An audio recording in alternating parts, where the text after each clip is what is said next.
praying and fasting and seeking and trying to obey the Lord.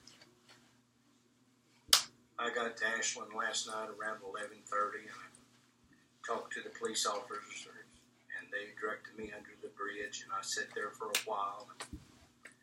Then one had me move on up a little closer to where the event was going to be held today. And I sat there all night and prayed. This morning as things started to unfold, I got my water and I got the coolers and I went up right to the federal building steps. Carried everything. It was a long walk and a long carry, but I got everything up there. Got set up and got prepared for today to pray and to give water away and try to love as Jesus loved. Last night there were several things just right off the cuff to pray for. There was prostitutes running up and down the streets. Cars was pulling over and young girls was getting in these vehicles and doing things that I know they didn't want to do.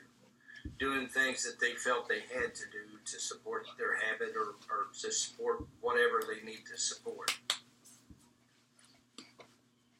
But today, as the events began to unfold and things began to take place, and folks from both sides began to show up, the homosexuals and the gays and the lesbians came up, and they stood to the left of the steps. And then the church people started to show up, and they began to gather on the right side of the steps. And the vision was already beginning, and that is not what Christ is. There is no division with Jesus Christ. Jesus Christ died for all of us. He died for the homosexuals. He died for the lesbians. He died for the drunkard. He died for the liar. He died for the thief. He died for the drunkard. He died for the homosexual. He died for sin. But as I began to watch things transpired today, I became more disgusted and downhearted and brokenhearted. And it dawned on me real quick why our churches are empty, why we're not seeing the lost come into the church, because the church goes out into the world and acts the way they acted today. I can understand why the sinner don't want to be saved. I was absolutely disgusted. How are we going to win anybody to the Lord? By telling them they're a dirty, rotten sinner and that God hates a fag. How are we going to win anyone to Christ? Chanting derogatory remarks toward them. Getting up in their face and holding the Bible and shaking the Bible at them. How are we going to win anybody to Christ? Jesus didn't intend for it to be this way. But I saw more sin today from the Christians, from the Bible carriers, than I did the homosexual. True, they were chanting derogatory remarks about the Bible. They were chanting derogatory remarks about the church. They were chanting derogatory remarks about Kim Davis.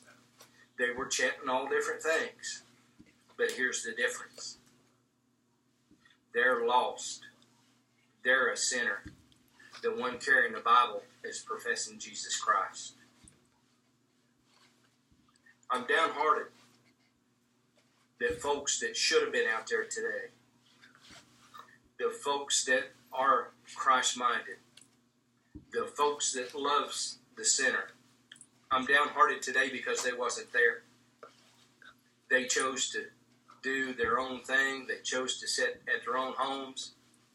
They chose to do whatever and ignore it and think things are going to go away. Well, friends, I'm telling you that we're living in perilous times. We're living truly in the last days. And if the church, the true church, the church that loves the sinner, the church that has the heart and mind of Jesus Christ, unless we go out into the highways and the hedges, unless we go out and do what God commanded us to do, we're not only going to lose the sinner, we're going to lose the church. Folks, it's time for us to step up and step out. It's time we walk the talk. We can't get it done in the church. We sure can't get it done out here on the streets, browbeating the sinner and telling them how filthy they are. It's our job to go out there and love them. And yeah, I gave them water and handed them out water just the same as I did the ones that's carrying the Bible. I would grab me a handful and I'd walk down the street over to the left where they were and hand them and ask them to give them to people. They're God's people. They're God's creation. We were all sinners. But thank God we're saved by grace. I hope we are. But I truly don't want to witness another atrocity that I witnessed today. Church, the true church, whoever sees this video, we need to pray. We need to seek God. We need God back in our hearts. We need God back in our lives. We need God back in our homes. We need God back in our church.